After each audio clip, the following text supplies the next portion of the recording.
Hello दोस्तों, नमस्कार, सत श्री अकाल। मैं एक बार फिर से आप सभी का स्वागत करता हूं अपने यूट्यूब चैनल डिप्लोमा लेक्चर में। आज हम बात करने वाले हैं सर्वेइंग सेकंड, जो मैराथन सेशन हमारा चल रहा है उसके पार्ट नंबर 2 के बारे में। तो पार्ट नंबर 1 में हमने चैप्टर नंबर 4 टैक्योमेट्री तक कवर कर लिया था, जिसमें हमने पढ़ा था कंटूर क्या होता है, थियोडोलाइट क्या होता है, टैक्योमेट्री क्या होता है, थियोडोलाइट ट्रैवर्सिंग क्या होता है। इन सब के बारे में हमने प्रीवियस लेक्चर में पढ़ लिया था। तो अगर अभी तक आप सभी ने प्रीवियस जो मैराथन सेशन है सर्वेइंग सेकंड का उसको नहीं देखा, तो नीचे डिस्क्रिप्शन बॉक्स में आपको प्लेलिस्ट का लिंक मिल जाएगा, या फिर ऊपर आई बटन पर क्लिक करके आप वहां से प्रीवियस लेक्चर को देख सकते हैं और अपनी नॉलेज को ग्रो कर सकते हैं, जिससे कि आप सभी के जो आने वाले एग्जाम्स हैं आप उसकी तैयारी अच्छे से कर सकें और एग्जाम्स में अच्छे से लिख सकें। तो आज हम उसे क्या कंटिन्यू करेंगे।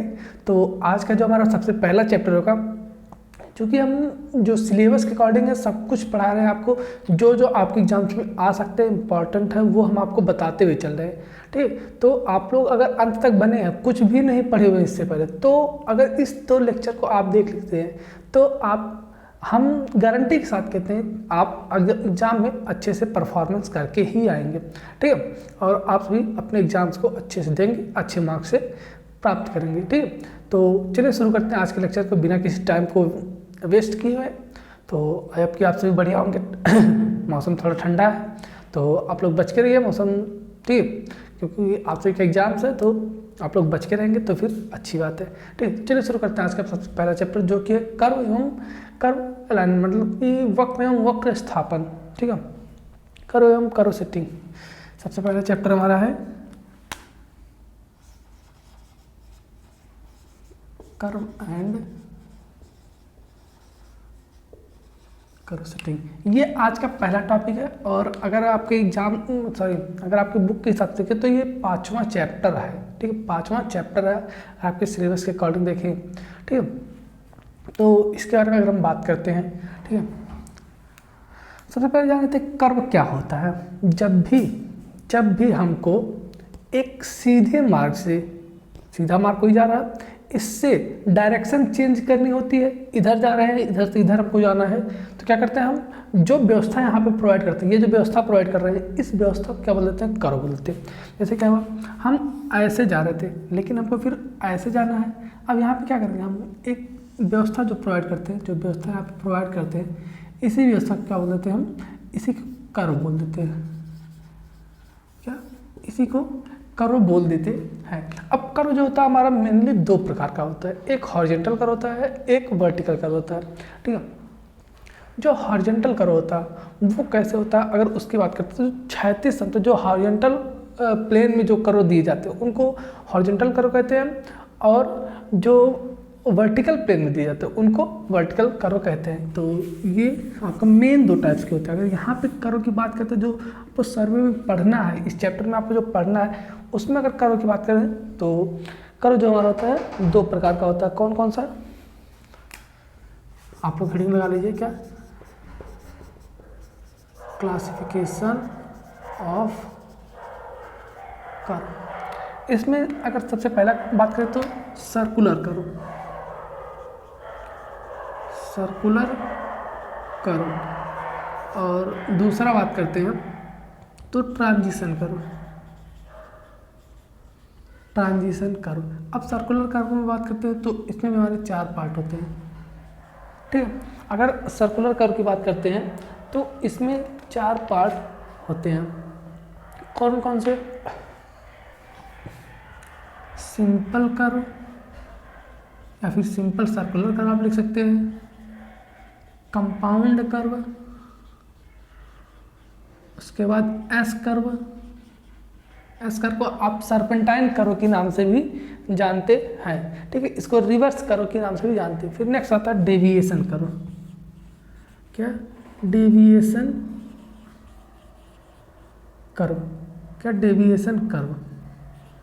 ठीक है, ये मेनली 4 प्रकार के होते हैं। क्या, जो सर्कुलर कर्व होता है ये 4 प्रकार के होते हैं। सिंपल कर्व मतलब कि साधारण वक्र, कंपाउंड कर्व मिश्रित वक्र, सर्पेंटाइन या फिर जिसको हम रिवर्स कर्व के नाम से जानते हैं, जिसको हम प्रत्यावर्ती कर्व बोल देते हैं, और डेविएशन मतलब विचलन कर्व, विचलन वक्र। ठीक है, ये 4 प्रकार के होते हैं। कौन से, हमारे सर्कुलर कर्व। अब अगर हम ट्रांजिशन कर्व की बात करते हैं तो ये भी हमारे कई प्रकार के होते हैं। ठीक है, अभी हम आगे बात करते हैं इनके बारे में, ट्रांजिशन कर्व के बारे में कौन कौन से होते हैं। सबसे पहले हम इनके बारे में बात करते हैं। जो आपके सिलेबस में है वो है कौन सा, सिंपल कर्व। आपको सिंपल कर्व के बारे में ही सारी जानकारी लेनी है, सब कुछ पढ़ना है सिंपल कर्व के ही बारे में। ये तीनों कर्व के बारे में बस आपको जानकारी, बाई चांस आके कर्व क्या कहते हैं, कर्व का वर्गीकरण लिखिए। इस तरह से आपके क्वेश्चन आ सकते हैं, क्योंकि इंपॉर्टेंट चीज़ है ये जो चैप्टर ना, बहुत बहुत बहुत ज़्यादा इंपॉर्टेंट है। इसको आप स्टार मार्क चाहिए तो जितने स्टार चाहिए उतने स्टार दे सकते हैं, ठीक है, क्योंकि ये चैप्टर इतना इम्पोर्टेंट कि आप सभी को हम बता नहीं सकते, ठीक है। तो आप इसको स्टार मार्क, इस चैप्टर को पूरा स्टार मार्क करके चलिएगा, ठीक है। तो सर्कुलर कर्व 4 पार्ट हो गया सिंपल। अब सर्कुलर कर्व क्या होता है, देखिए अब दोनों में हम थोड़ा सा अंतर बता देते हैं। इसमें अधिकतर क्या होता है, डिफरेंस लिखने के लिए भी आता है, तो डिफरेंस भी आप लिख सकते हैं। तो सर्कुलर कर्व जो होता है, सर्कुलर कर्व क्या होता है, ऐसे कर्व जिनका क्या होता है, जिनका प्रत्येक पॉइंट पर जो रेडियस होता है वो सेम होता है, ठीक है। ये जो रेडियस होता है ना, ये आर शुरू से लेके अंत तक रेडियस अगर सेम है तो वही क्या कहलाता है, हमारा सिंपल कर्व कहलाता, सॉरी सर्कुलर कर्व कहलाता है। अब ट्रांजिशन कर्व क्या होता है, ट्रांजिशन कर्व ध्यान दीजिए, जब हमको क्या होता है सुपर एलिवेशन देने के लिए जगह नहीं होती हमारे पास, तो वहाँ पे हम क्या करते हैं, ट्रांजिशन कर्व की सहायता लेते हैं। क्या करते हैं वहाँ पे, ट्रांजिशन कर्व की सहायता लेते हैं। ये जो हमारा सर्कुलर कर्व बन रहा है ना, इसी के बीच में क्या करते हैं हम, ये हमारा सर्कुलर कर्व बन रहा है, तो इसके कोनों पर यहाँ पे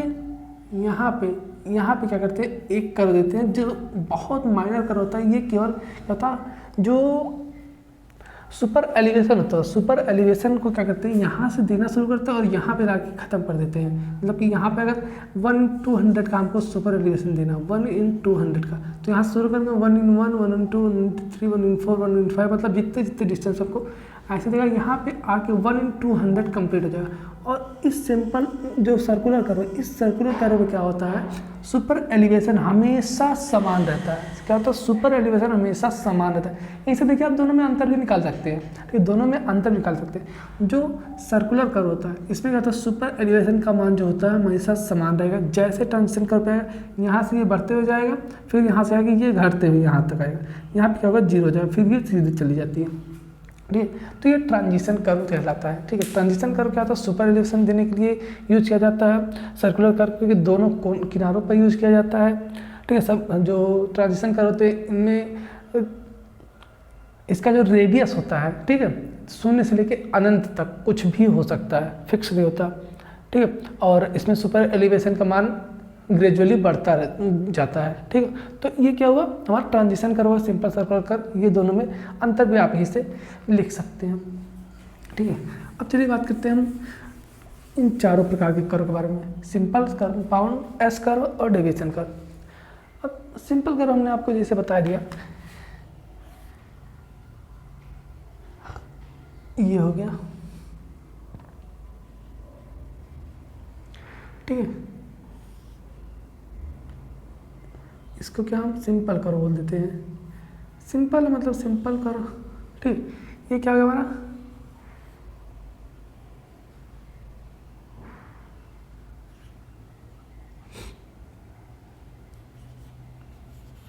ये हो गया सिंपल कर्व। इसको क्या बोल देते हैं हम, सिंपल कर्व बोल देते हैं।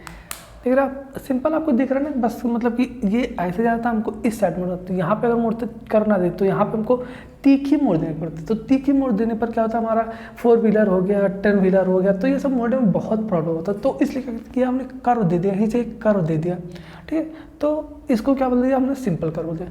अब कंपाउंड कर्व, चलिए बात करते हैं। कंपाउंड कर्व क्या होता है, जब वक्र 2 या 2 से अधिक सिंपल कर्व से मिला कर बनाया जाता है। 2 या 2 से अधिक सिंपल कर्व क्या करते हैं, मिला के बनाते हैं। ये तो सिंपल कर्व हो गया, एक से सर्कुलर कर देते हैं, बस हो गया। अब क्या करेंगे, 2 या 2 से अधिक सिंपल कर्व जब मिलाएंगे, जैसे जब जितने सिंपल कर्व मिलाएंगे उतनी उसकी रेडियस है। कंपाउंड मतलब क्या, मिश्रित, मिश्रित मतलब क्या चीज़ मिश्रित करेंगे उसमें, सिंपल कर्व को बार बार जब रिपीट करेंगे तो वही हमारा कंपाउंड कर्व कहलाता है। जैसे क्या किया, हमने ऐसे जाना था और थोड़ा ऐसे हो गया था, यहाँ पे एक कर दिया, फिर यहाँ पे एक कर दिया, फिर यहाँ पे एक कर दिया, यहाँ से लेके यहाँ तक जो रेडियस है, ये रेडियस आर है, फिर इसकी जो रेडियस है ये R1 है, इसकी जो रेडियस है ये R2 है, मतलब तीनों की रेडियस, तीन सिंपल कर्व दिख रहे हैं। तो ये क्या हुआ, ये फर्स्ट हो गया, सेकेंड, और अगर इसको नाम देना चाहे थर्ड, ठीक है। तो इसका रेडियस मान लेते हैं R1, इसका R2 और इसका R3। तो ये क्या हुआ, हमारा कंपाउंड कर्व कहलाता है। एस कर्व क्या होता है, चलिए एस कर्व की बात कर लेते हैं, ठीक है। अब एस क्या नाम से पता चल रहा है कि एस कर्व, आप देख रहे हैं, आप एस दिख रहा है ना, कुछ अगर हम बनाना चाहे एस तो ऐसे तो बनता है ना, तो इसको हम ऐसे ना बना करके हमने थोड़ा सा इसको क्या किया, ऐसे किया हमने, क्या किया, ठीक है। थोड़ा सा और एक बार मोड़ देंगे, एस बन जाएगा ना। तो ये एक तरह से अगर इसको आप ऐसे मोड़ देंगे और इसको ऐसे मोड़ देंगे तो क्या होगा, एस बन जाएगा ना, तो ये एस बन जाएगा। यहाँ पे आपको देखने को मिल रहा है, ये एक कर्व यहाँ पे दिख रहा है आपको, सिंपल सर्कुलर कर्व है, और एक कर्व यहाँ पे दिख रहा है, ये एस कर्व है, ठीक है। क्योंकि एस के साइज का है इसलिए इसको एस कर्व बोलते हैं। या फिर रिवर्स कर्व, रिवर्स कर्व कैसे हो गया, प्रत्यावर्ती कर्व। इसी डायरेक्शन में जाना था हमको, यहाँ पे कोई ऑब्जेक्ट आ गया, मतलब कि ऐसा चीज़ आ गया जिसको हमको पार करना नहीं सही है, मतलब पार नहीं कर सकते हम उसको। तो क्या करना है, हम यहाँ से डाइवर्ट करके क्या करेंगे, यहाँ चले जाएंगे, तो यहाँ से इधर चले गए, तो ये क्या होगा ना, प्रत्यावर्ती कर्व कहता है, मतलब कि सर्पेंटाइन कर्व या फिर एस कर्व बोलते हैं। डेविएशन कर्व, डेविएशन मतलब विचलन, जाते हो अपने मार्ग से विचलित होना है, ठीक है। यहाँ से जा रहे थे, यहाँ पे कोई ऑब्जेक्ट, नदी, तालाब, कुछ भी आ गया, अब आपको क्या करना है, ऐसे जाना है। हमने क्या किया, यहाँ पे जो नदी, तालाब, कुछ भी था, इसको हमने डेविएट करके चला गया। अब यहाँ पे एक कर्व आपको यहाँ पे देखने को मिलेगा, ठीक है। फिर एक कर्व ये आपको देखने को मिलेगा, फिर एक कर्व आपको ये देखने को मिलेगा।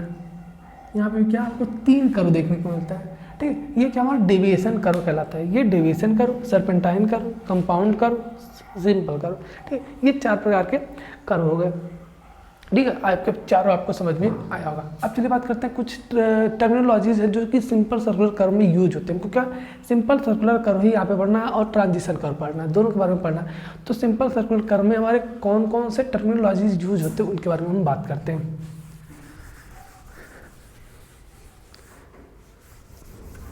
आप लोग हेडिंग लगा लीजिए, सिंपल सर्कुलर कर्व।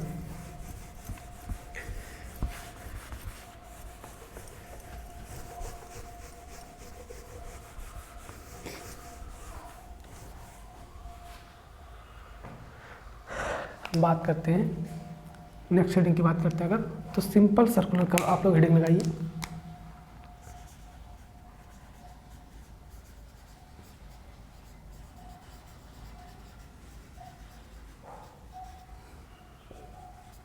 ठीक है, सिंपल सर्कुलर कर्व। अब सबसे पहले एक फिगर बना लेते हैं, उस फिगर के माध्यम से इसको क्या करते हैं, समझने की पूरी कोशिश करते हैं, ठीक है।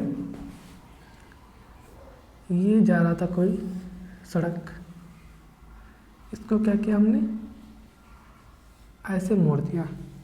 कैसे मोड़ दिया, ये लाइन को हमने क्या किया, आगे बढ़ा दिया, इसको ऐसे जॉइंट कर देंगे कर्व के माध्यम से।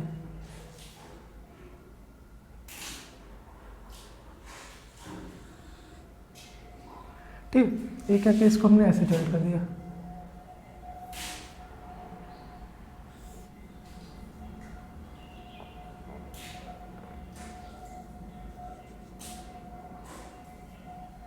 ठीक है, ये हमने इसको ऐसे जॉइंट कर दिया, ये हो गया।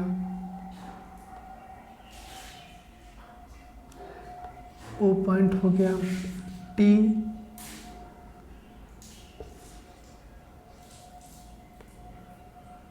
ठीक है। और एक सेकंड,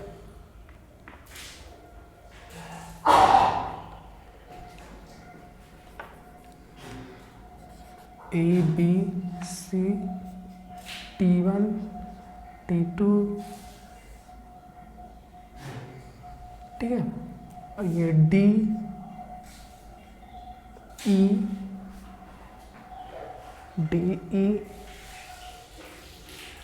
ठीक है। हाँ बस ये क्या होगा हमारा, अब ध्यान दीजिएगा, सब कुछ सारे जो टर्मिनोलॉजीज हैं उनको समझने की कोशिश कीजिएगा। ये फाई है तो ये भी फाई हो जाएगा, सॉरी ये पूरा हमारा क्या हो जाएगा, ये फाई हो जाएगा।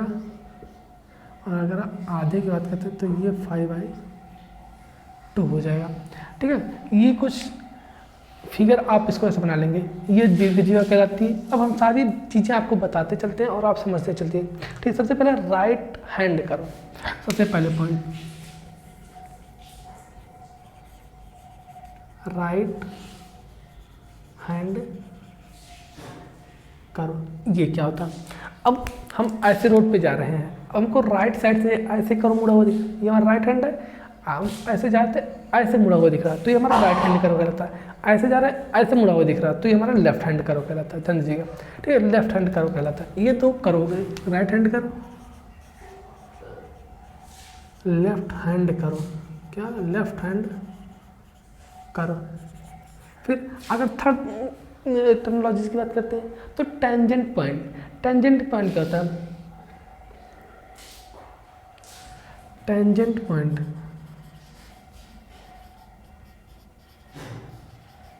टेंजेंट पॉइंट को हिंदी में क्या बोलते हैं कि स्पर्श बिंदु। अब स्पर्श बिंदु क्या होता है, हम सीधे जा रहे थे, जैसे इस पॉइंट पहुंचे, जैसे इस पॉइंट पहुंचे क्या क्या यहीं से हमारा कर्व ये देना शुरू हुआ।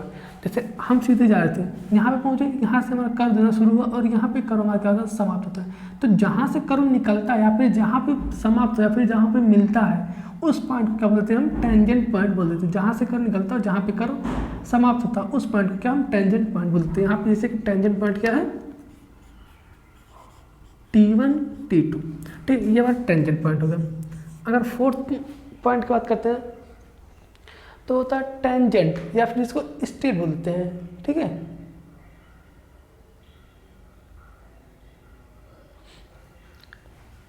टेंजेंट या फिर स्ट्रेट, टेंजेंट या फिर इसको आप स्ट्रेट भी लिख सकते हो, क्या स्ट्रेट, ठीक। अब टेंजेंट या फिर स्पर्श या फिर स्ट्रेट मतलब सीधक, सीधक बोल सकते हैं आप, ठीक है। या फिर इसको स्पर्श रेखा बोल सकते हैं, टेंजेंट लाइन।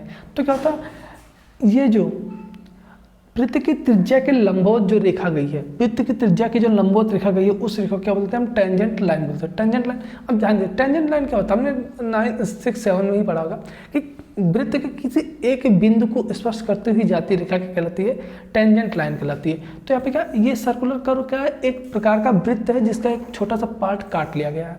तो इसके एक पॉइंट से होते हैं क्या, ये ए बी रेखा जा रही है, तो इस ए बी रेखा को क्या बोलते हैं, हम टेंजेंट लाइन होते हैं। ए बी और बी सी दो टेंजेंट लाइन यहाँ पे आपको देखने को मिलेगा, A B and B C दो टेंजेंट लाइन आपको देखने को यहाँ पे मिलेगा, ठीक है। नेक्स्ट पॉइंट की अगर बात करते हैं तो प्रथम स्पर्श रेखा मतलब first tangent line. First tangent line जहाँ से कर्व स्टार्ट होता है, यहाँ पे देखिए जहाँ से कर्व स्टार्ट होता है, अगर हम राइट हैंड कर्व ले रहे हैं तो राइट साइड में ये जो होगा, ये अगर हम राइट हैंड कर्व ले रहे हैं तो ये क्या होगा, ये प्रथम स्पर्श रेखा मतलब फर्स्ट टेंजेंट लाइन हो जाएगा, ये सेकंड टेंजेंट लाइन, ठीक है, फिर लास्ट टेंजेंट लाइन। और अगर लेफ्ट हैंड कर ले रहे हैं तो ये फर्स्ट टेंजेंट लाइन और ये लास्ट टेंजेंट लाइन हो जाएगी, ठीक है। तो फर्स्ट टेंजेंट लाइन इसको बोलते हैं क्या, फर्स्ट। और पांचवा रियर या फर्स्ट टेंजेंट लाइन, फिर बैकवर्ड या second tangent line, tangent line यहाँ पे लिख देते हैं ए बी बी सी, ठीक। ये क्या हुआ, टेंजेंट लाइन की बात होगी। अब बात करते हैं कि length of the curve. Length of the curve का तो मतलब कि वक्र की लंबाई क्या होती है।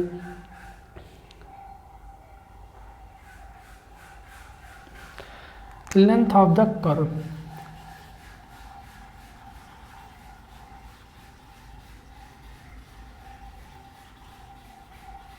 मतलब कि वक्र की लंबाई, वक्र की लंबाई क्या होगी, ठीक है।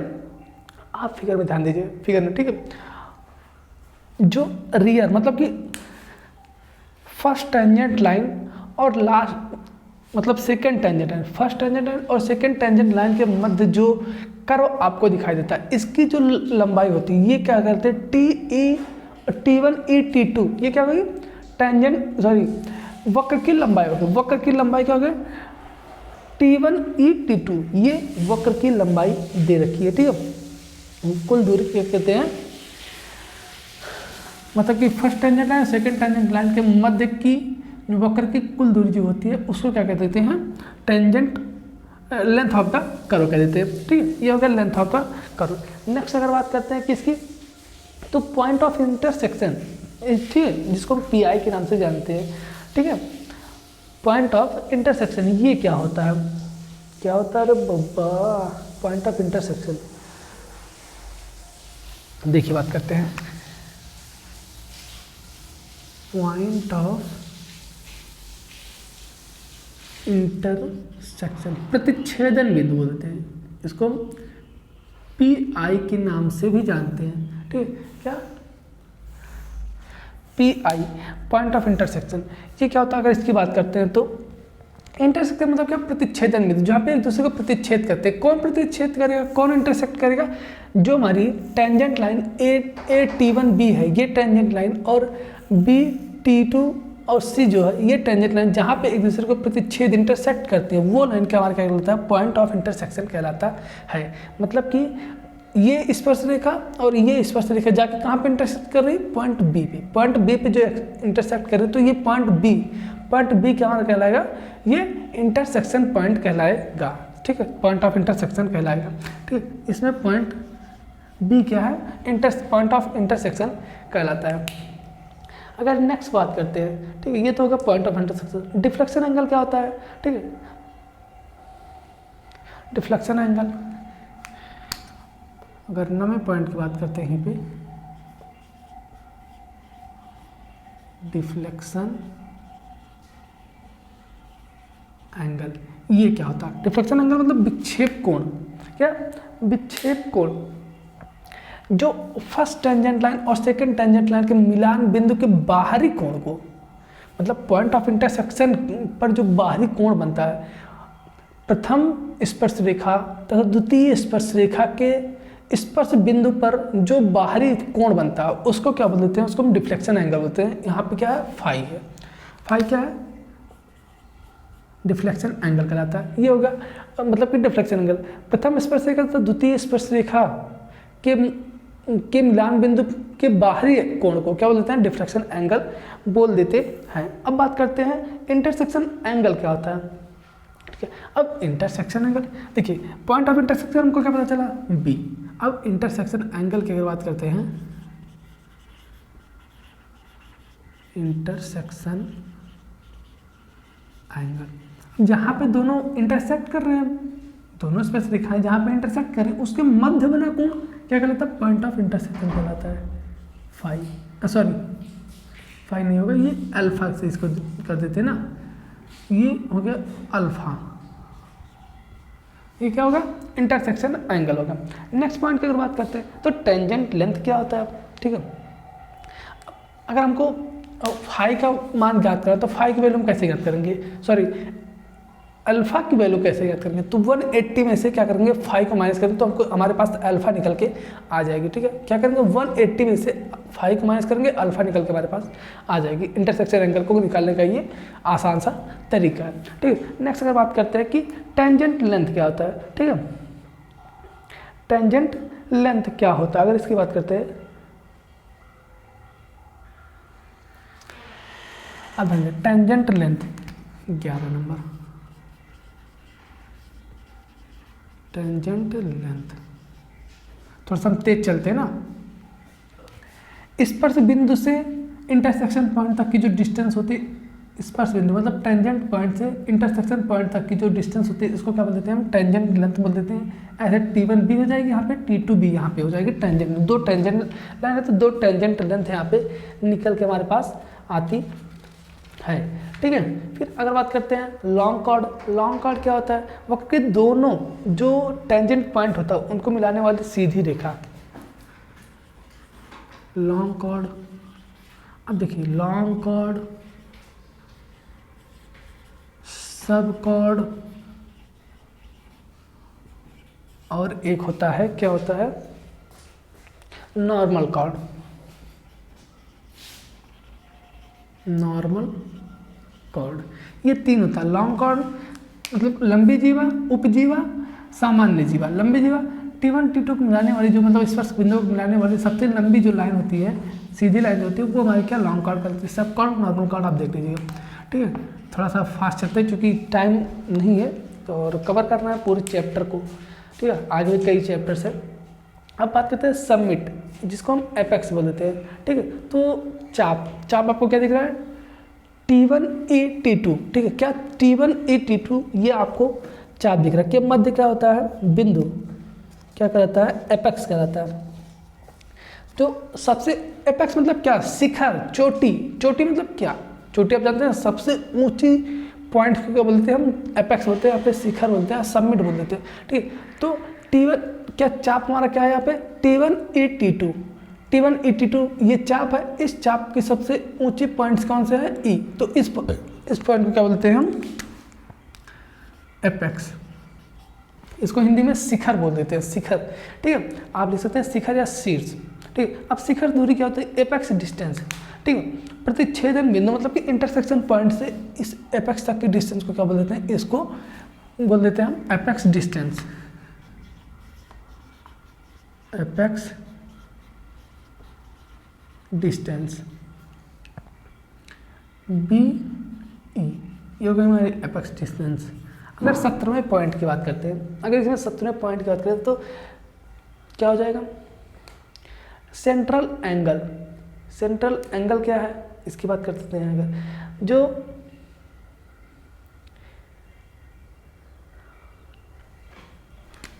क्या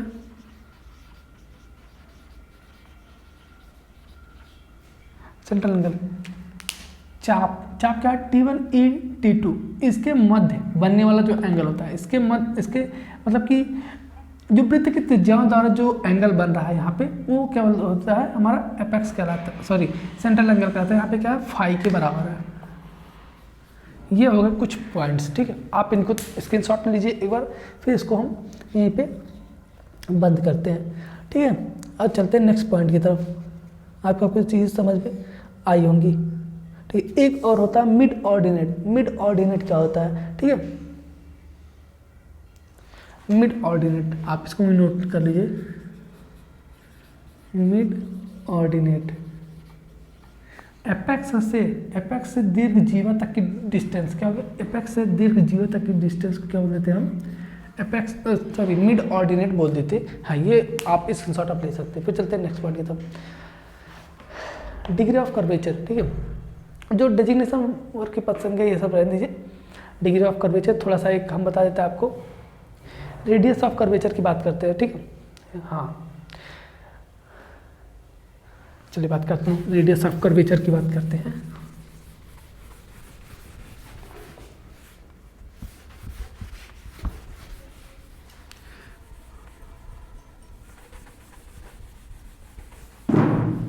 अब बात करते हैं हम इसी में रेडियस ऑफ कर्वेचर तथा डिग्री ऑफ कर्वेचर में क्या रिलेशन होता है, ठीक है। Relation between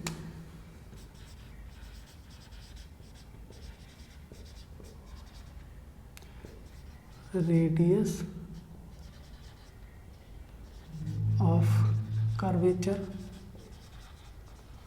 and degree of curvature, ठीक। इन दोनों में क्या रिलेशन है, रेडियस ऑफ कर्वेचर को R से और डिग्री ऑफ कर्वेचर को D से प्रदर्शित करते हैं। इन दोनों में क्या रिलेशन है, तो चलिए इसकी बात करते हैं। तो हमारे पास क्या होता है, अगर जरिए क्या होता है, जो हमारी चेन लेंथ है वो 30 मीटर है, जो चेन की लेंथ है वो 30 मीटर वाली है, तो उसके लिए अलग होता है। अगर 20 मीटर, जैसे कि हमने आपको बताया कि चेन लेंथ जो होती है वो 20 मीटर 30 मीटर की भी होती है, 20 और 30 दोनों की होती हैं। तो 30 के लिए अलग फार्मूला है और 20 के लिए अलग फार्मूला है। तो 30 के लिए मेजरली यूज किया जाता है। 20 के लिए अगर क्वेश्चन में कहते हैं कि 20 मीटर की चेन लेंथ यूज की, तो वहाँ पे क्या करते हैं, हम 20 मीटर का यूज़ करते हैं, तो हम जनरली क्या करते हैं 30 मीटर का यूज़ करते हैं। तो डायरेक्टली फार्मूला हम यहाँ पे लिख रहे हैं, ठीक है।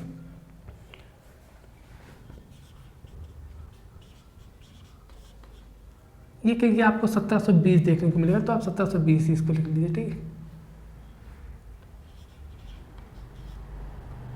ये मीटर में निकल के आता है, ठीक है। ये होगा 1720 मीटर। और ये फॉर 30 मीटर चेन। अगर बात करते हैं फॉर 20 मीटर चेन, तो यही वैल्यू केवल चेंज है। जो 1720 है ये क्या हो जाएगी, ये 1146 या फिर 1150 आपको कहीं देखने को मिलता है। R इक्वल टू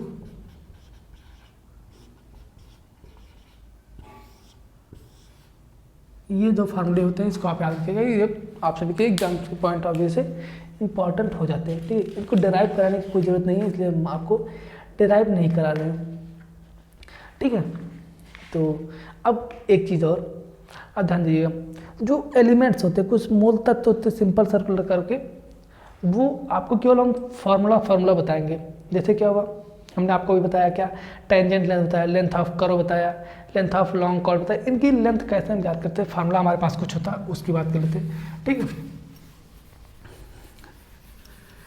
वो तो हमने बताया क्या क्या होता है, ठीक है। अब यहाँ पे हम बात करते हैं एक एक की। सबसे पहले हम बात करते हैं किसकी,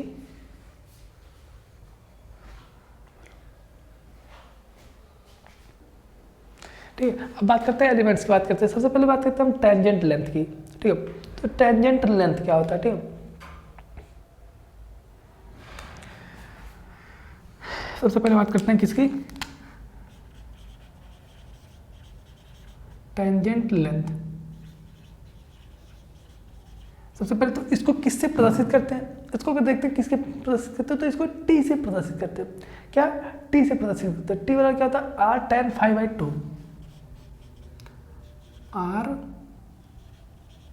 tan phi/2। फाई क्या है, ये एंगल है, पॉइंट ऑफ मतलब इंटरसेक्शन एंगल है, सॉरी ये 5/2 क्या हो जाएगा, चाहे आप इसका चाहे ये ले सेंट्रल एंगल का हाफ, चाहे इसका हाफ, ठीक। और आर क्या है, रेडियस ऑफ कर्व, ठीक है। ये टेंजेंट लेंथ होगा। अगर बात करते हैं लेंथ ऑफ द कर्व की बात करते हैं, ठीक है, लेंथ ऑफ कर्व की बात करते हैं, तो ये क्या हो जाता है, R/180 इंटू 5, क्या R/180 into 5 length of curve, length of curve. इसको स्मॉल एल से प्रदर्शित करते, ध्यान देगा, R/1 इंटू 5, ये लेंथ ऑफ कर्व कहलाता है। फिर अगर अपन नेक्स्ट बात करते हैं लॉन्ग कॉर्ड की बात करें, लेंथ ऑफ लॉन्ग कॉर्ड की बात करते हैं, तो ये क्या होता है 2R sin phi/2, ठीक है। Long chord length of long chord, इसको कैपिटल एल से प्रदर्शित करते हैं, क्या, कैपिटल एल से 2R sin phi/2 ये होता है। फिर अगर नेक्स्ट बात करते हैं, नेक्स्ट क्या होता है कि एपेक्स डिस्टेंस हमने आपको बताया था क्या, एपेक्स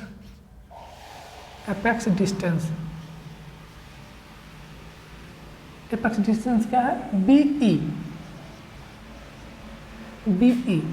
ठीक। तो BE एपेक्स डिस्टेंस का फॉर्मूला क्या हमारे पास निकल के आता है, वो होता है R sec phi/2 - 1, R sec phi/2 - 1, ये निकल के आता है एपेक्स डिस्टेंस का फॉर्मूला हमारे पास। फिर मिड ऑर्डिनेट क्या होता है, मिड ऑर्डिनेट अगर इसकी बात करते हैं, मिड ऑर्डिनेट क्या होता है, हमने आपको ED, मिड ऑर्डिनेट आपको बताया था क्या, ED, जिसको हम Y से प्रदर्शित करते हैं, तो ये हमारे पास क्या होता है R1 - cos phi/2 2। ये क्या होता है हमारे पास मिड ऑर्डिनेट आता है, ये आप स्क्रीनशॉट इसको ले सकते हैं। ये कुछ फॉर्मूले हैं, ठीक है, जो आपके लिए इम्पोर्टेंट हो सकते हैं। आज पे आपको समझ में आया होगा, ठीक है। ये होगा मिड ऑर्डिनेट। अब अगर बात करते हैं setting out of simple circular curve, setting out of simple circular curve कैसे?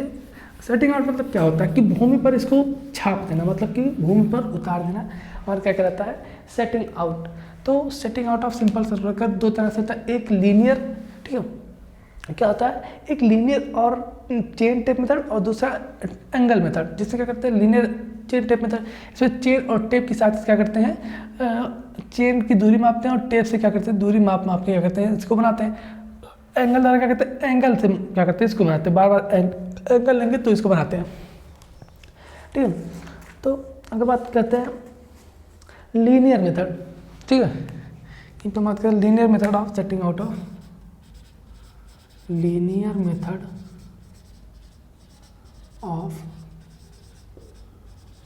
Setting out of simple circular curve, ठीक है। क्या सिंपल सर्कुलर कर्व हमने शॉर्ट में लिख दिया है, ठीक है। तो इसके लिए हमारे पास 4 मेथड्स होते हैं। एक ordinate from long chord, ordinate from long chord, ठीक है। लॉन्ग कॉर्ड से क्या करते हैं, इसके हिंदी क्या हो जाएगी दीर्घजीवा से कोटि अंकों द्वारा निशानदेही, ठीक। फिर next successive bisection of chord, successive bisection of chord. अगर तीसरे मतलब कि तीसरे मेथड की बात करते हैं, तीसरा मेथड क्या हो जाएगा offset from the tangent, offset from the tangent. और अगर फोर्थ पॉइंट की बात करते हैं तो फोर्थ पॉइंट का हमारे पास आता है offset from chord produced, offset from chord produced. इसकी हिंदी आप लोग लिख लीजिएगा। ऑर्डिनेट फ्रॉम लॉन्ग कॉर्ड मतलब क्या हो जाएगा कि जो दीर्घजीवा से कोटि अंकों द्वारा, दूसरा क्या जो सक्सेसिव बाइसेक्शन में था ये जो जीवाओं के क्रमिक समद्विभाजन द्वारा, ठीक है। ये हो जाएगा नीचे ऑफसेट फ्रॉम द टेंजेंट क्या हो जाएगा हमारा स्पर्श रेखा से खस के उठाकर, स्पर्श रेखा से क्या करते हैं ऑफसेट मतलब क्या खस का बार बार टेंजेंट पॉइंट है, इस टेंजेंट पॉइंट क्या करते हैं हम खस का बार बार लेते जाते हैं और क्या कहता है वो हमारा वक्र बन के तैयार हो जाता है। फिर ऑफसेट फ्रॉम कॉर्ड प्रोड्यूस्ड, बढ़ाए गए जीवाओं से खस के उठाकर, बढ़ाए गए जीवाओं से, यहाँ पे देखिए टेंजेंट पॉइंट्स मतलब टेंजेंट से खस के उठाएंगे, जो स्पर्श रेखा उससे खस के उठाएंगे। फिर इसमें क्या करेंगे जो बढ़ाए गए जीवा है, बार बार जीवा को हम बढ़ाते जाते हैं, इसमें आपको अपने अच्छे से पढ़ाया हो तो आप वहाँ पे जाकर देख सकते हैं। तो उसके द्वारा क्या करते हैं यहाँ पे हम करो, आप इसका डिटेल वीडियो अगर देखना चाहते हैं तो आप जाके हमारे चैनल को विजिट करके नीचे आपको डिस्क्रिप्शन बॉक्स में भी प्लेलिस्ट का लिंक मिल जाएगा, आप वहाँ से भी देख सकते हैं, ठीक है। ये तो क्या हुआ लीनियर मेथड हो गया। अब अगर हम बात करते हैं एंगुलर मेथड की, एंगुलर मेथड में 3 हमारे मेथड्स आ जाते हैं, ठीक है। Angular method of setting out of simple circular curve, ठीक है।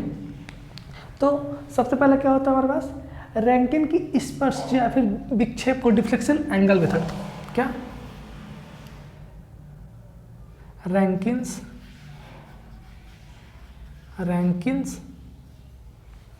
क्या हो जाएगा टेंजेंट या फिर इसको बोल सकते हैं deflection angle method, deflection angle method. फिर अगर बात करते हैं नेक्स्ट, तो नेक्स्ट क्या आ जाता है हमारे पास कि two theodolite method, two theodolite method. और अगर जो लास्ट इसमें क्या है एंगुलर मेथड में क्या आता है टैक्योमेट्रिक मेथड, क्या है टैक्योमेट्रिक मेथड, टैक्योमेट्रिक मेथड, ठीक है, क्या स्टोइकियोमेट्रिक मेथड। ये आप इसको चाहे स्क्रीनशॉट ले सकते हैं। ये कुछ मेथड्स होते हैं जिसके द्वारा क्या करते हैं हम सेटिंग आउट करते हैं, मतलब कि निशानदेही करते हैं हम, ठीक है। आप इसके बारे में डिटेल्स में पढ़ लीजिएगा, क्योंकि यहाँ पे आप टाइम नहीं है कि आप सभी को इसके बारे में अच्छे से पढ़ाई कर सकें, क्योंकि ये देखिए आप सभी के लिए बहुत इंपॉर्टेंट सक्सेसिव बाइसेक्शन मेथड और ये ऑर्डिनेट फ्रॉम लॉन्ग कॉर्ड, ये दोनों इंपॉर्टेंट होता है। आप इसको पढ़ लीजिएगा, ठीक है। आप इसको स्टार मार्क कर लीजिएगा और इसको आप पढ़ सकते हैं, ठीक है। ये आपके बहुत कम पूछे जाते हैं एंगुलर मेथड, ये ज़्यादातर पूछे जाते हैं, ठीक है, सक्सेसिव बाइसेक्शन। अब बात करते हैं ट्रांजिशन कर्व, ठीक है। ट्रांजिशन कर्व क्या होता है?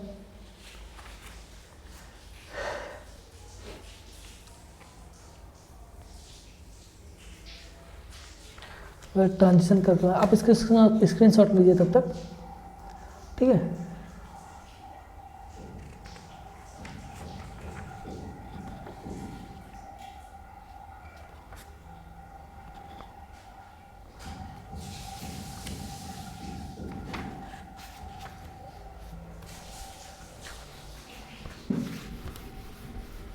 अब बात करते हैं किसके, ट्रांजिशन कर्व की बात करते हैं हम।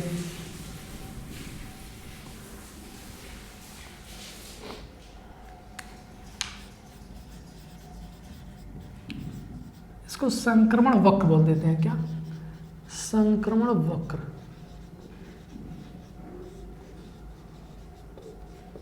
मैंने आपको बताया क्या ट्रांजिशन कर्व, सीधक मतलब सीधी रेखा, सीधक और सिंपल सर्कुलर कर्व के मध्य में जो कर्व दिया जाता है उसको क्या ट्रांजिशन कर्व बोल सकते हैं। ये आप डेफिनेशन में लिख सकते हैं। अब इसके अगर मतलब कि टास्क की बात करते हैं तो ये 3 प्रकार के होते हैं, cubic parabola, Bernoulli lemniscate और क्यूबिक स्पाइरल। क्या? क्यूबिक पैराबोला, पैराबोला कौन बोला? Parabola, Bernoulli's lemniscate, lemniscate, Bernoulli's lemniscate, इसको हिंदी में क्या बोल देते हैं? द्विपाशी वक्र, द्विपाशी वक्र। फिर नेक्स्ट आता है हमारा क्यूबिक स्पाइरल या फिर क्लोथॉइड कर्व, क्यूबिक स्पाइरल, इसको कौन का? क्लोथॉइड,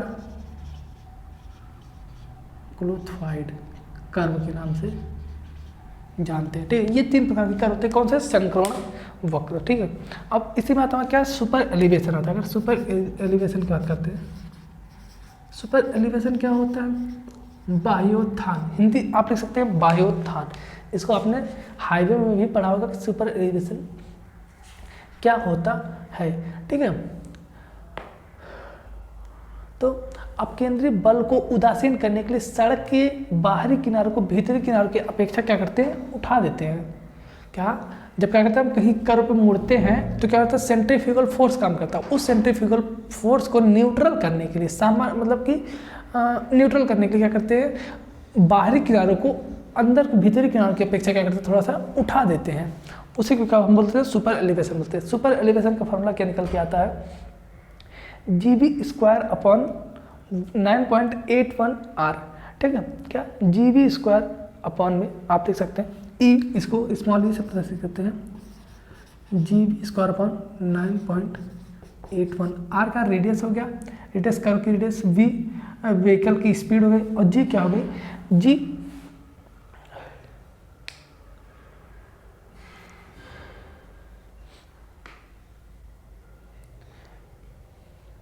ये गेज लेंथ होती है। ये रेल के लिए है, ठीक। किसके लिए? रेल के लिए, ठीक। अगर सड़क के लिए बात करते हैं तो BV², क्या? BV² हो जाता है। B बिड्थ मतलब बिड्थ ऑफ, ये आपको ये कर्व किसके लिए है? ये आपको 127 R पढ़ाया जाता होगा, ठीक है। 127 R, कहीं की आप हाईवे में पढ़ेंगे 127 R, तो वो क्या करता है? वहाँ पे कुछ अलग फंडा होता है। यहाँ पे ये होता है GB² पर 9.81 R, रेल के लिए ये होता है। और रोड के लिए अगर बात करते हैं तो BV² पर 9.81 R, ठीक है। आपको 127 R 225 R देखने को मिलता है, क्या? V square upon 2 to 5 R और 127 आर ये देखने को मिलता है। ठीक है, रेल पट्टी के लिए क्या करते हैं, ये देखिए मीटर पर सेकंड में दिया गया, अगर क्या करते हैं ये मीटर प्रति सेकंड में है तो ये फार्मूला होगा, अगर किलोमीटर प्रति घंटा में तो 127 आर आपके लिए फार्मूला निकल के आता। क्या 127 आर फार्मूला आपके लिए निकल के आता है। अगर रेल की पटरी के लिए याद करते हैं जी बी स्क्वायर अपन में 127 आर आ जाता है, इसके लिए बी बी स्क्वायर अपन में 127 आर निकल के फार्मूला आ जाता है। ठीक है, अब इसके बारे में आप पढ़ सकते हैं कि सुपर एलिवेशन देने क्या क्या हमारे एडवांटेज होते हैं, क्या क्या लाभ होते हैं सुपर एलिवेशन देने के, और ट्रांजिशन कर्व हम क्यों देते हैं, इसके क्या क्या लाभ होते हैं। ठीक है, ये सब आप सभी जो एग्जाम्स हैं उसकी इंपॉर्टेंट हैं, उस सबके इंपॉर्टेंट क्वेश्चंस हो सकते हैं। ठीक, तो आप वहाँ से देख सकते हैं इसको। ठीक, और अगर हमने इसके बाद कैरेक्टरिस्टिक्स ऑफ ट्रांजिशन कर्व, ठीक है, तो ट्रांजिशन कर्व से बहुत ज़्यादा क्वेश्चन नहीं है, तो बस आता है कि सिंपल सर्कुलर कर्व और ट्रांजिशन कर्व में क्या अंतर होता है। ठीक है, तो आप इसलिए अंतर दोनों को पढ़ लीजिएगा। फिर आता है इसी में वर्टिकल कर्व। ठीक है, वर्टिकल कर्व हमने आपको पढ़ाया क्या, हॉरिजॉन्टल कर्व। हॉरिजॉन्टल कर्व आपने पढ़ा होगा हाईवे में। ठीक है,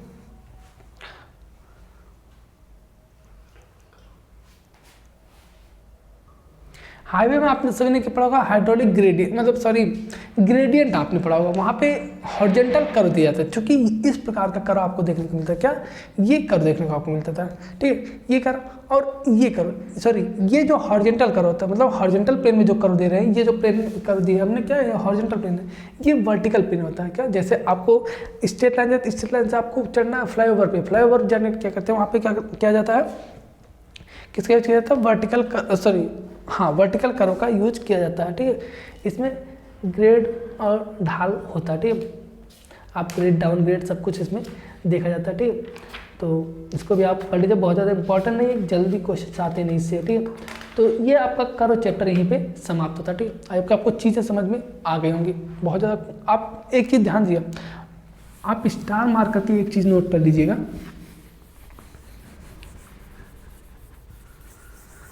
इतने स्टार से उतने स्टार लगा सकते हैं, क्योंकि कई बात पूछे जाते हैं। ये चैप्टर उसके लिए इम्पोर्टेंट तो है, इस चैप्टर के टॉपिक्स जो हैं वो कौन से इम्पोर्टेंट है, difference between simple and transition करो।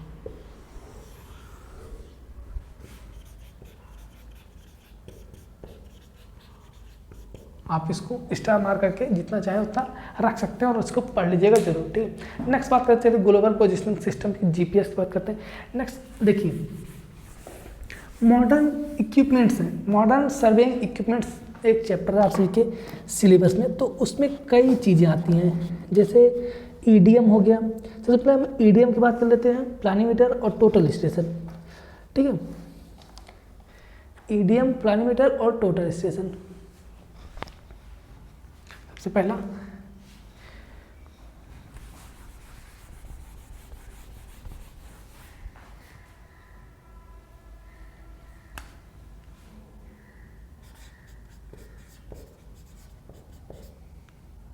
EDM, planimeter, EDM, planimeter, total station.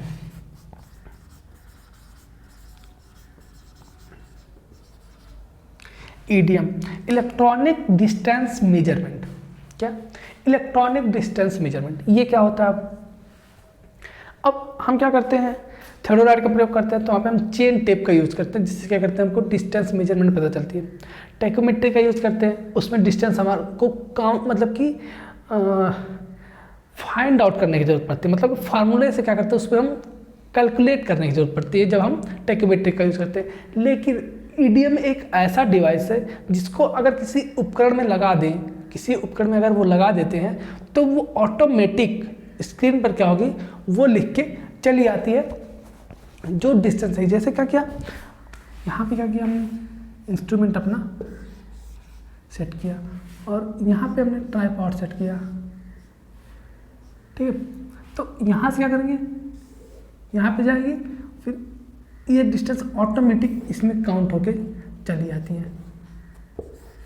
ठीक, ये डिस्टेंस क्या होती है ऑटोमेटिक इसमें काउंट होकर चली जाती है। ये क्या होगा ईडीएम, इलेक्ट्रॉनिक डिस्टेंस मेजरमेंट, नाम से पता चला कि ऑटोमेटिक। इलेक्ट्रॉनिक मतलब क्या, इलेक्ट्रॉनिक मतलब जो काम स्वयं अपना काम करते हैं वो इलेक्ट्रॉनिक डिस्टेंस मेजरमेंट होगा। तो ये क्या होगा ईडीएम का पूरा सेटअप हो गया। इस तरह से ईडीएम में क्या होता है, ईडीएम में जो जिससे हम क्या करते हैं सर्वे करते हैं, जिस उपकरण सर्वे करते हैं उसमें, और जो इसका जो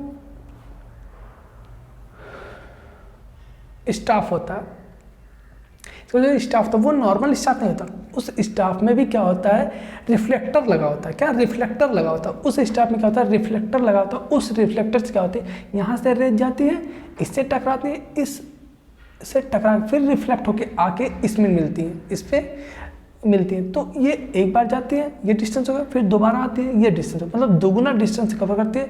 दो से डिवाइड करके क्या कर सकते हैं इसको, डिस्टेंस को आसानी से मेजरमेंट कर सकते हैं। ये क्या होगा electronic distance measurement. Short note लिखने के लिए आता है, बहुत ज़्यादा परेशान मतलब आप आधे पेज का अगर शॉर्ट नोट लिख देते हैं तो कोई बात नहीं, हो जाएगा, आपको नंबर मिल जाएगा।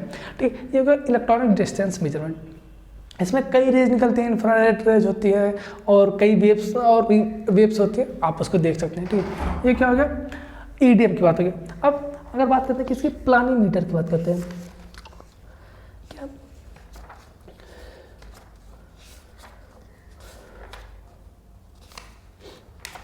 प्लानीमीटर, हाँ प्लानीमीटर क्या होता है। अब जैसे क्या हुआ कोई एरिया, जैसे रेक्टेंगल हो गया, ट्रायंगल हो गया और पैरेललोग्राम हो गया, कोई भी शेप मतलब रेगुलर शेप्ड का अगर एरिया है तो उसको तो हम आसानी से काउंट करते हैं, मतलब उसका एरिया आसानी से निकाल सकते हैं। लेकिन इरेगुलर शेप का अगर हमारे पास एरिया दिया गया है, इरेगुलर शेप मतलब कैसे, कुछ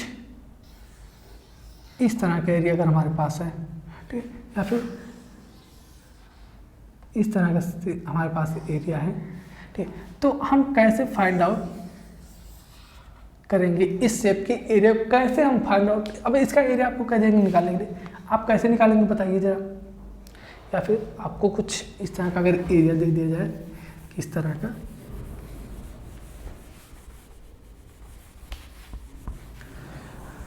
अगर आप सभी को कुछ इस तरह के एरिया दे दिया जाए,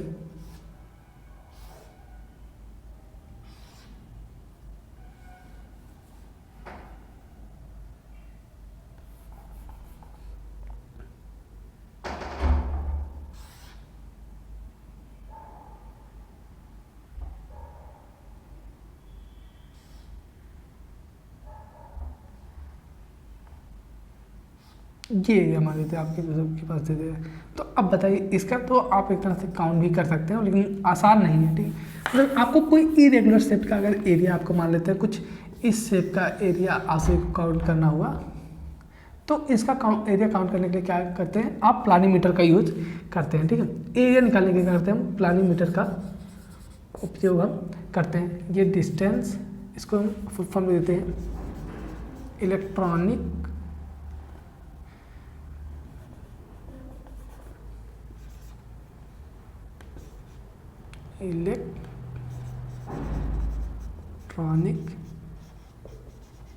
डिस्टेंस मेजरमेंट, ये हो गया इलेक्ट्रॉनिक डिस्टेंस ईडीएम का फुल फॉर्म। प्लानीमीटर का क्या करते हैं एरिया फाइंड आउट करने, इरेगुलर शेप का एरिया फाइंड आउट करने के लिए करते हैं हम प्लानीमीटर का यूज़ करते हैं। अब क्या करते हैं प्लानीमीटर कैसे होता है क्या होता है आप इसको देख सकते हैं। ठीक, बस इतना आप जानिए कि इसका एरिया क्या करते हैं हम। देखिए क्या कहते हैं प्लानीमीटर एक सबसे पहले तो आता था जिसको क्या करते हैं इस पर रखते थे, फिर निडल होता था, निडल को इस पर रखते थे, चारों तरफ घुमाते थे तो एरिया काउंट हमको निकल के आता था। अब तो इलेक्ट्रॉनिक ये भी आ गया है, क्या करेंगे आप इस पर निडल रखेंगे, निडल को घुमाते जाएंगे तो एरिया ऑटोमेटिक एक बॉक्स बना रहता है, उसमें रीडिंग्स लिखी जाती है, तो ऑटोमेटिक इस पर आप घुमाएंगे तो वो ऑटोमेटिक यहाँ पे जब दोबारा आके मिलेंगे ना ऑटोमेटिक बताएगा कि इतना स्क्वायर मीटर या फिर स्क्वायर फीट जो भी एरिया जिस भी यूनिट में आपको चाहिए उसमें निकल के वो आ जाती है। ये होता है प्लानीमीटर। अब टोटल स्टेशन थ्योडोलाइट आपने पढ़ा ना, कंपास सर्वे पढ़ा ना, सब कुछ आपने पढ़ लिया। अब सब में सारी चीज़ें की नहीं जा सकती। आपने टाइकोमेट्री पढ़ लिया, टाइकोमेट्री हाँ एक तरह से ठीक है, सारी चीज़ें नहीं की जा सकती लेकिन की जा सकती है। उसमें हमारा एंगल मेजरमेंट हो सकता है उसमें और डिस्टेंस मेजरमेंट हो सकता है, ठीक है, लेकिन वो उतना अच्छा नहीं होता है। अगर हमको सारी चीज़ें मेजर करनी है तो टोटल स्टेशन हमारे पास बहुत बढ़िया ऑप्शन हो जाता है। हमको डिस्टेंस भी आसानी से मेजरमेंट की जा सकती है, एंगल भी आसानी से मेजरमेंट कर सकते हैं। तो सारी चीज़ें क्या कर सकते हैं, सबको अगर मेजर करना है तो वो उसके लिए एक उपकरण यूज़ करते हैं। कौन सा? Total station. टोटल स्टेशन एक ऐसा उपकरण जिससे हम डिस्टेंस, एंगल, कुछ भी मेजर करना हो तो आसानी से मेजर कर सकते हैं। आज जो आधुनिक युग में यूज़ किया जाता है वो टोटल स्टेशन यूज़ किया जाता है और ऑटो लेवल यूज़ किया जाता है। ऑटो लेवल एंगल मतलब कि हॉरिजॉन्टल एंगल मापने के लिए क्या करते हैं हम? ऑटो लेवल यूज करते हैं, ठीक है। और टोटल स्टेशन सब कुछ माप सकते हैं इसके, चाहे आप वर्टिकल एंगल हो, हॉरिजॉन्टल एंगल हो, डिस्टेंस हो। और इसमें क्या होता है, कई बबल्स लगे होते हैं, बबल्स को सेट करना होता है। एक बबल स्क्रीन पर लगे होते हैं, ठीक है, एक बबल स्क्रीन पर लगा होता है, दो बबल एक नीचे लगा होता है। इन सबको क्या होता है, हमको सबसे पहले अपने घर में इसके घर में लाने की ज़रूरत पड़ती है, ठीक। तो ये होता है हमारा टोटल स्टेशन, ठीक। ये 3 चीज़ें हो गई। अब अगर बात करते हैं next, remote sensing and GPS, auto level और digital theodolite. Remote sensing,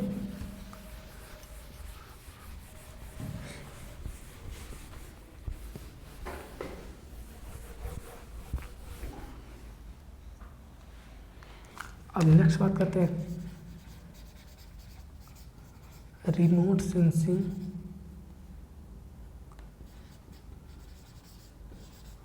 and GPS, auto level,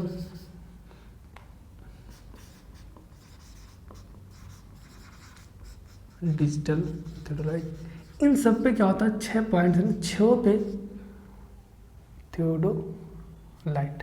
इन सब पे क्या होता है, शॉर्ट नोट लिखने के लिए आपसे एक एग्जाम से आता है और कुछ नहीं लिखना होता है इसमें, शॉर्ट नोट, केवल शॉर्ट नोट।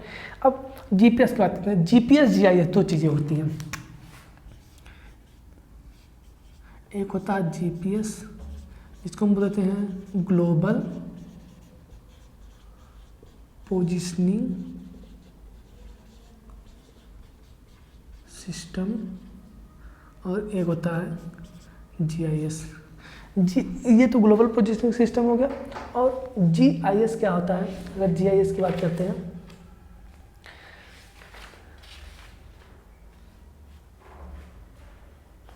एक सेकंड, जीआईएस का फॉर्म है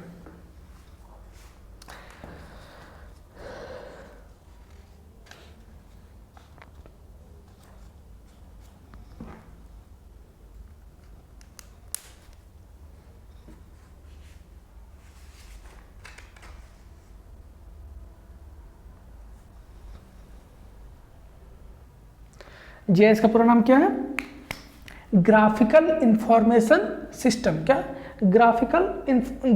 geographic information system, sorry, geographic information system, geographic information system. अब जीपीएस जीआईएस देखिए, जीपीएस आपके फ़ोन में लगा हुआ है। आपने मूवीज़ में देखा होगा कि कभी क्या होता है, कोई चोर होता है या फिर कोई मतलब आतंकवादी होता है, उसको ट्रैक करने के लिए क्या करते हैं हम, जीपीएस लगा देते हैं, गाड़ी में लगा देते हैं, कहीं पे किस चीज़ में क्या करते हैं, जीपीएस लगा देते हैं। तो उसका क्या करते हैं, जो सारा जो कंट्रोल होता है वो अपने पास में रख लेते हैं। जीपीएस वहाँ रखेंगे, उसका सेटिंग क्या करते हैं, अपने फ़ोन से कनेक्ट कर लेते हैं। उसके बाद उसका सारा कंट्रोल, जिसके पास वो जीपीएस है, उसका सारा कंट्रोल किसके पास होगा, हमारे पास होगा। तो ये क्या होता है, जीपीएस होता है, मतलब ग्लोबल पोजिशनिंग सिस्टम, सार्वभौमिक बोलते हैं। हिंदी क्या हो जाएगी इसकी, सार्वभौमिक स्थितिक सर्वेक्षण, सॉरी, सार्वभौमिक स्थिति सिस्टम, मतलब कि ग्लोबल पोजिशनिंग सर्वेइंग है, सॉरी, ये ग्लोबल पोजिशनिंग सिस्टम सर्वेइंग, बड़ा कंफ्यूजन होता है, सर्वेइंग, ठीक। सार्वभौमिक स्थितिक सर्वेइंग, ये होता है जीपीएस।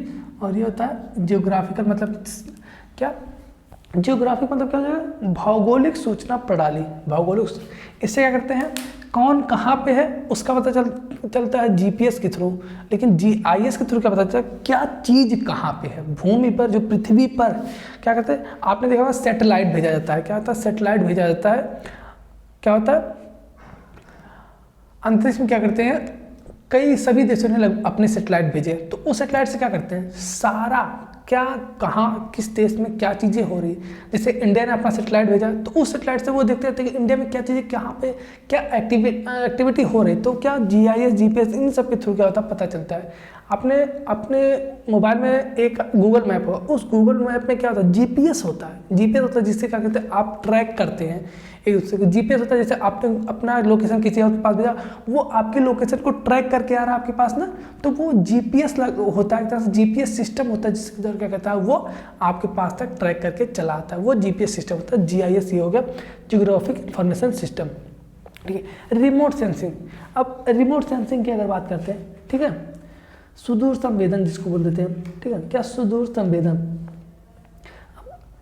सुदूर स्थित किसी वस्तु, पिंड, क्षेत्र, विषय, घटना, दृश्य आदि के बारे में क्या कहते हैं, वहां तक प्रत्यक्ष रूप से पहुंचे या संपर्क किए बगैर उनसे संबंधित सूचनाएं, आंकड़े, जानकारी प्राप्त करना रिमोट सेंसिंग कहलाता है। रिमोट सेंसिंग सेंसर क्या होता है, सेंसर क्या होता है, ये आपने हल्का सा थोड़ा सा उसके पास गए, टच नहीं किया आपने, आप पास गए, वो सेंसर कनेक्ट किया और ओपन हो गया, सेंसर ये हो गया। तो रिमोट सेंसिंग क्या होता है, हम यहाँ पे खड़े हैं ना, दिल्ली की जानकारी हमको चाहिए, दिल्ली में क्या चीज़ें कहाँ पे हो रही हैं, कैसे देखेंगे, रिमोट सेंसिंग की तरह। रिमोट सेंसिंग क्या होता है, अंतरिक्ष में जो सैटेलाइट भेजा गया, उस सैटेलाइट में रिमोट सेंसिंग हमारा लगा होता है, उस वहाँ से रेज आती हैं, क्या होती है, वहाँ से रेज आती है, और वो किरणें जिससे टकराती है, वो चीज़ें फिर रिफ्लेक्ट करके जाती हैं, और जो कंट्रोलर होता है जिसने उस सैटेलाइट को लॉन्च किया है, जहाँ पे उसका कंट्रोल रखा है, उसके तक सारे जानकारी पहुँचाता, बिना उस चीज़ को टच किए, बिना वहाँ तक गए, उसके बारे में सारी जानकारी उसको पता चल जाएगी कि क्या चीज़ें कहाँ पे हो रही है। कहीं पर भी बैठे बैठे वो आपकी एक एक जानकारी ले सकता है। ठीक, ये क्या होता है, रिमोट सेंसिंग होता है। आपने एक मूवी देखी होगी, पोखरण शायद मूवी है, जिसमें जो मिसाइल को लॉन्च किया जाता है, ठीक, मिसाइल को लॉन्च किया जाता है, उसमें क्या होता है कि रात के टाइम में क्या करते हैं, मिसाइल को लॉन्च करते हैं। क्यों? क्योंकि सूर्य की किरणें आएंगे। दो रिमोट सेंसिंग दो प्रकार की होती है। कौन कौन सी? एक होती है एक्टिव रिमोट सेंसिंग,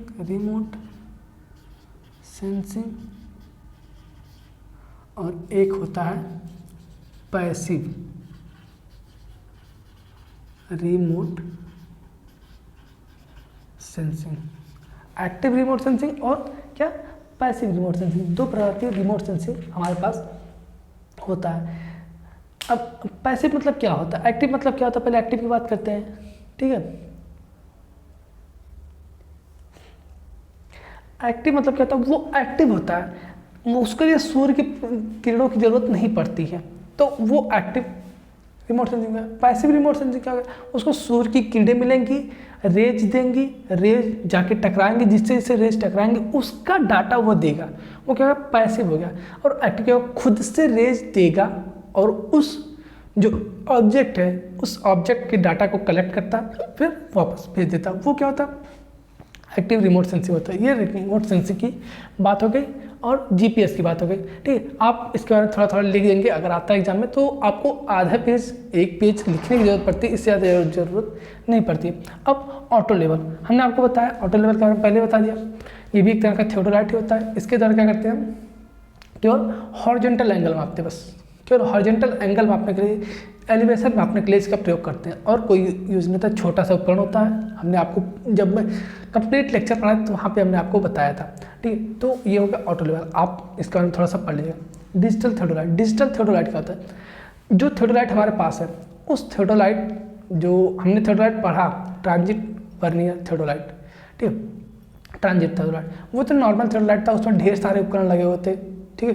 तो इसमें क्या होता है, डिजिटल थ्योडोलाइट में क्या होता है, स्क्रीन लगी होती है, स्क्रीन पर क्या होता है, बटन्स लगे होते हैं, उस बटन्स के थ्रू क्या करते हैं हम डिस्टेंस को उसमें, सॉरी डिस्टेंस को नहीं, एंगल को मेजरमेंट करते हैं, उस स्क्रीन पर एंगल लिख के आ जाता है कि इतना एंगल हो गया, ठीक है। ये क्या होगा, डिजिटल थ्योडोलाइट, तो थ्योडोलाइट ही होगा ना, उसमें डिस्टेंस तो मेजर नहीं कर सकते, केवल एंगल मेजरमेंट करेंगे, केवल एंगल मेजरमेंट करेंगे, तो वो हमारा डिजिटल थ्योडोलाइट हो गया कि उसमें जो एंगल का मान है, जो एंगल की वैल्यू वो ऑटोमेटिक निकल के कहाँ आ जाती है, हमारी स्क्रीन पर वो शो हो जाएगी, हमको पढ़ना नहीं पड़ेगा। क्या यहाँ पे क्या करते हैं हम, जब थ्योडोलाइट पढ़ चैप्टर वहाँ पे हम रीडिंग को पढ़ रहे थे, लेकिन यहाँ पे हमको रीडिंग को पढ़ने की जरूरत नहीं है, ऑटोमेटिक वो निकल के आ जाता है, ठीक है। ये किसकी बात होगी, डिजिटल थ्योडोलाइट की।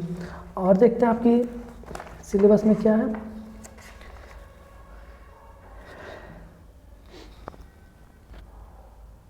बस हो गया।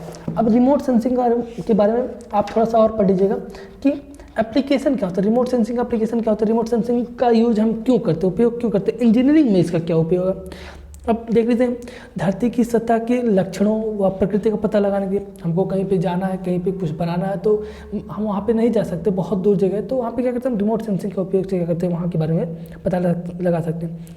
अब जैसे क्या होता है, चट्टानों खनिजों के भंडारों की पहचान करने, कहाँ पे चट्टानें भंडारित की जा सकती हैं, इन सब के लिए भू मृदा अपरदन कहाँ पे हो रहा है, सॉइल इरोजन कहाँ पे हो रहा है, उसके बारे में पता लगाने के लिए बांध, पुल, जलाशय, नदी नालों, पार्कों, जो पाइपलाइन इत्यादि के लिए क्या कहते हैं, स्थल चयन के लिए, और मृदा संरक्षण योजना तैयार करने के लिए, निर्माण सामग्री की स्थलीय स्थिति सब मात्रा का ब्यौरा प्राप्त करने के लिए, ठीक है। बहुत सारे इसका मतलब वाटरशेड मैनेजमेंट के लिए, ऑयल स्पिल के लिए, ठीक है, टैपिंग, जियोथर्मल एनर्जी, ठीक है, सही कई सारी चीज़ें हैं, तो आप इसको पढ़ सकते हैं, आपके एग्जाम्स में अगर आता है तो आप इसको लिख सकते हैं, ठीक है। तो ये ओवरऑल आपका यहीं पे सब्जेक्ट आपका ख़त्म होता है, सर्वेइंग 2। ये मैराथन क्लास का सेकंड पार्ट था, जो आपका मैराथन क्लास फर्स्ट पार्ट था उसका ये सेकंड पार्ट है। यहीं पे क्या होता है, ये आपका सर्वेइंग सेकंड चैप्टर पूरा कंप्लीट होता है, ठीक है। अब कि आपको सारी चीज़ें समझ में आ गई होगी, अगर सारी चीज़ें समझ में आ रही है तो अच्छी बात है, वीडियो को लाइक कर दीजिए, अगर आपको वीडियो अच्छी लग रही है तो लाइक कीजिए। देखिए, अगर आपको अच्छी लग रही है, आपको लिए कुछ बेनिफिट हो रहा है तो आप लाइक ज़रूर कीजिएगा, ठीक है। और नीचे कमेंट करके बता दीजिए कि आपको नेक्स्ट कौन सा सब्जेक्ट का मैराथन सेक्शन चाहिए, तो हम उस पर कार्य करेंगे। तो तब तक के लिए हमारे साथ बने रहिए, मिलता है आपसे नेक्स्ट वीडियो में इसी जोश और जुनून के साथ। धन्यवाद, थैंक यू।